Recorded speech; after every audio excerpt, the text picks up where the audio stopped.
Global Ace Agency here in Malaysia, and I am the Filipino recruiter. I receive verify data from Good Day Agency under Jazz. Am I right? Yes, ma'am. Can you speak English or can you understand English? I understand English, but I'm not fluent speaking. Okay, as long as you can communicate with the employer, is we don't have any problem. But if you really don't know how to communicate, then better stay in the Philippines, okay? Okay, ma'am. All right. So, are you a 100% willing to come and work here in Malaysia? Yes, ma'am. Do you have any friends or any family members working here? I have a friend and cousin You got working in cousin here. Malaysia. Okay, remind yourself that you come here to work and not to meet up with your cousins, yeah? Okay, so are you healthy or do you have any health issues in your body? Yes, ma'am. I Our interview, this is recorded and it will be uploaded in our YouTube channel, but at the same time, your profile will be uploaded in our website. Do you agree? yes, I agree, ma'am. Is this your first time working abroad? Uh, ex-abroad, ma'am. In which part In of the Malaysia. Malaysia? Yes, ma'am. Why you choose to come and work here again?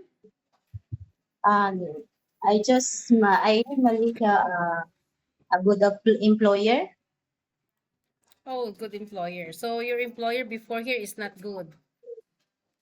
It's a good employer. My ex-employer, ma'am, is a very good employer. Okay. So what happened? Okay, before that, I would like to ask some few more details from you first. What is your name? My name is Jennifer Ray. I'm 41 years old. I'm a Roman Catholic, and I have three children. Their age is 23, 17, and 1 year old and 2 months. Okay, I need to know some few more details from you. Are you single or married? I'm married, but my person is have another families. You I have, have a live-in partner now. so you have a live-in partner now. Okay. So when is your birthday? June 4, 1984, What is your height and your weight? 52 and 65. What is your religion? Roman Catholic, ma'am. Okay. What about your educational background? High school graduate, ma'am. Is your live-in partner allowed you to come and work here in Malaysia? Yes, ma'am. Yes, ma'am. How old is he and what is his occupation? My live-in partner is 32, and the occupation ng my live-in partner, construction worker. Construction, okay. So how many brother and sister do you have? Three. My brother's three. My sister is four. Okay, what is your rank in your family? Are you the eldest, the second, the third? The seven, ma'am. You're the seventh. Okay. So what about your parents? How old is your parents and what is their occupation? My father died already, and my mother is 75 years old.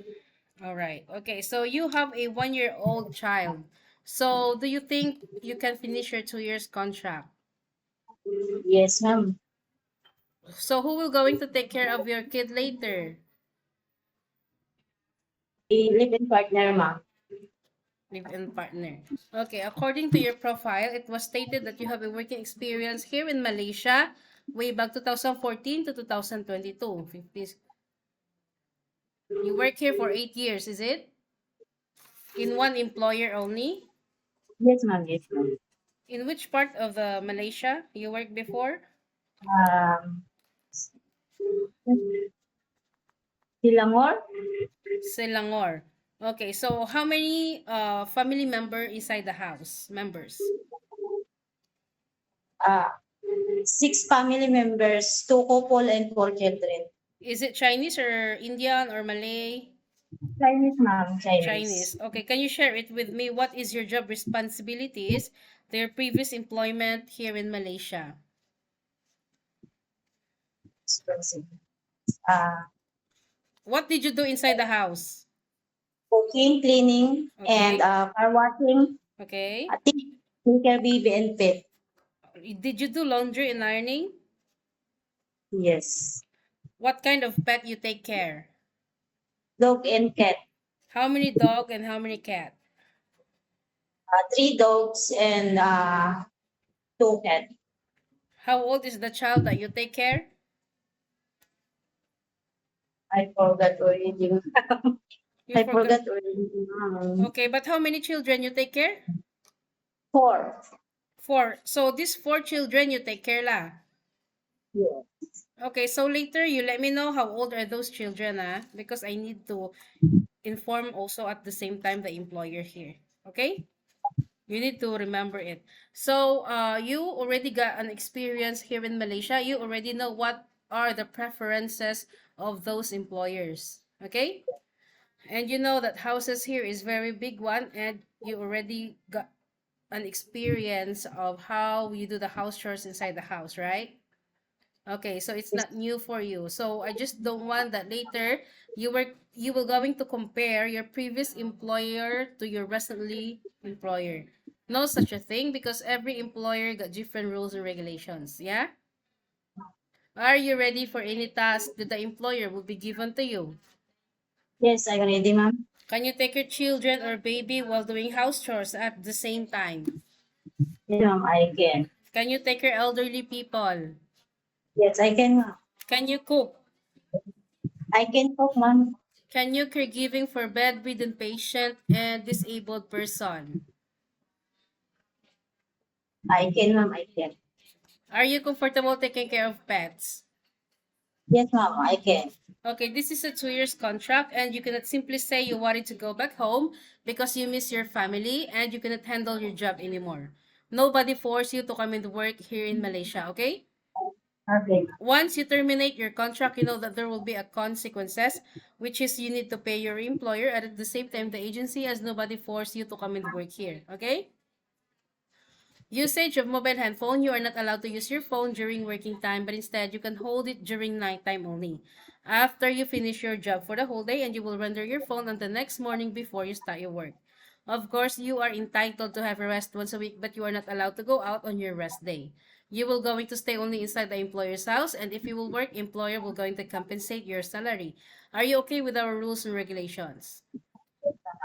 As I have mentioned, if you agree, it's okay. You can come. Please work properly. But if you disagree, it's fine also. You can stay in the Philippines or find job opportunities into other countries. Yeah? Yes. After 2022, do you have any working experience or you are a full-time mother until recently? Full-time mother. Full-time mother. Okay, so you've been stuck in the Philippines for almost 5 years. How will you gonna handle your homesickness later, knowing that you got a 1-year-old child? It's still baby.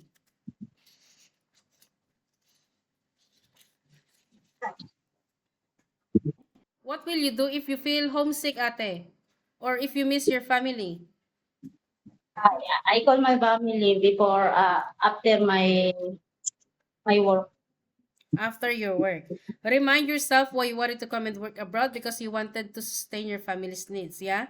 In Philippines, you can be the boss there, okay? You can do whatever you want. But here in Malaysia, you already knew it. We need to humble ourselves, we need to follow the rules and regulations of the employer, and we need to respect the culture of the employer at the same time. Any problems, any concerns, inform your employer because you will be the one working inside the premises for 2 years, yeah? Yes. I think that's all for now. Thank you for your time. It was my pleasure meeting you, but please stay connected through WhatsApp because Globalized agents will going to contact you to conduct an interview together with the employer. Okay? Thank you so much and have a good day.